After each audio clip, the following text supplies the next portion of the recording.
नमस्कार, this is your RJ Mahesh from radio chocolate 104 FM धूम मीठा। महाप्रभु जगन्नाथ हेउछंती भोजन प्रिय एवं तांको भोजन प्रस्तुत हुए श्रीमंदिर रोष घरे। तांकर भोजन प्रस्तुत करिया पई रही थांती किछि जण सुवार सेवक। तो वर्तमान आम सहित अछंती सेही सुवार सेवक मानक मध्यरु जणे श्री भगवान महापात्र। तबे चलंतु तांकर ठरु जानिबा केमिति महाप्रभु जगन्नाथंकर महाप्रसाद प्रस्तुत हुए। नमस्कार, जय जगन्नाथ। जय जगन्नाथ। स्वागत करिबे आपन को रेडियो चॉकलेट रो आज वीडियो को। तो आपण दिनचर्या केते बड़ू भगवान सेवा आरंभ होउछे एवं केते बळे शेष होउछे ता भितरे कोन सब नीति नियम आपण को पालन करिया को पड़ुछ। जय जगन्नाथ। मो महाप्रभुंकर सुपकार सेवायत। कली जुग रे महाप्रभु स्वयं मनुष्य हिसाब रे एडी तांको दिनचर्या चली थाए। जेपरि आमे सकाळे ब्रेकफास्ट करू, लंच करू, रात्रि डिनर करू। महाप्रभुंकर सेही भली सकाळे धूप पूजा, भोग मंडप, संध्या धूप, मध्याह्न धूप एहीपरि बड़ सिंहार भोग महाप्रभुंकर दिनचर्या रे भोग चली थाए। महाप्रभुंकर रोषकर रोष हुए जेतबेले रोष सफा होइकी महाप्रभुंकर रोष हुए सेतबेले महाप्रभुंकर रंधारंधी स्टार्ट हुए। आमे सेहिति बेले रात 7-8 अध्यरे रोष घरे प्रवेश करिथौ। प्रवेश करिया परे सेठी महाप्रभुंकर रंधारंधी स्टार्ट हुए। तापर फास्ट हुए सकाळ धूप, तापर भोग मंडप, मध्याह्न धूप, सौ धूप, तापर बड़ सिंहार बेश। महाप्रभु जेतबेले सोई थांती शोला बेले महाप्रभु पखाळ भात खाइकी शुअंती। माने महाप्रभुंकर सेवार केबे ठर नियोजित होले? मते जेतबेले 18 वर्ष होइतिला महाप्रभुंकर सेवा रे नियोजित होइतिली।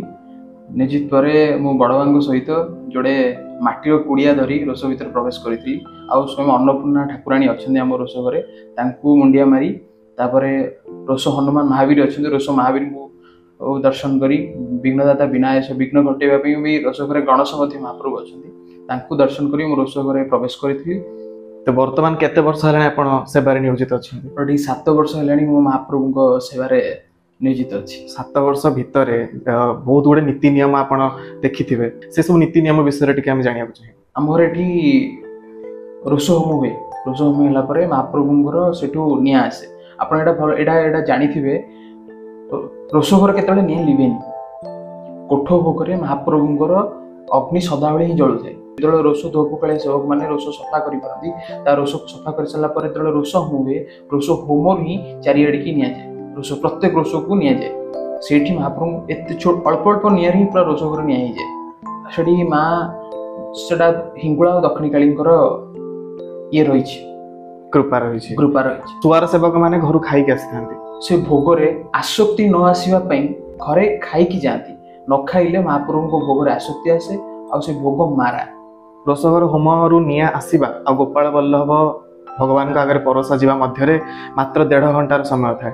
तो सेही 1.5 घंटा भितरे केते प्रकार व्यंजन प्रस्तुत होय? को सब व्यंजन प्रस्तुत होय? सकाळ भोजन रे महाप्रभु जेमति आमे मोहन भोग, फलमूल, गोकोरा खई वल्लभ इत्यादि महाप्रभु को गोपाल वल्लभ रे भोग लागे। तापरे आसे सकाळ धूप। सकाळ धूप रे महाप्रभु को पाखरे खिचड़ी, डालमा, साग भजा लागि हुए। संकुड़ी कहले साधारण ओडिया लोक मानक पई ऐठा बोली धरा जाए, किंतु महाप्रभु जगन्नाथଙ୍କ मंदिर रे संकुड़ी रे अर्थ बहुत अलग। फास्ट जेतबेले महाप्रभु को भोग रंधा जाए सेतबेले कुहा जाए संकुड़ी बा भात। तापरे महाप्रभु छेक भोग छेक जाए। छेक गला परे भोग मंडप रे अभड़ा ताकू हुए। तले विमला को समर्पण करा जाए। तापरे महाप्रसाद हुए। महाप्रसाद हैला परे जेतबेले लास्ट मोमेंट रे महाप्रसाद किछि आनंद बजार रे बळी गला परे ताकू निर्माल्य फळा को नै जाई महाप्रभु को निर्माल्य बा कैवल्य बना जाए। सब किछि महाप्रभु को अंत अछि, किंतु महाप्रसाद रे केबे अंत नै। रोष घरे सकाळ भोगरु जहाँ भी प्रस्तुत करा जाए ता पई सामग्री कोठारो आसे एवं बड़ सिंहार बेस होई सारिबा परे जहाँ सामग्री बळी जाए से सब को कोन करा जाए?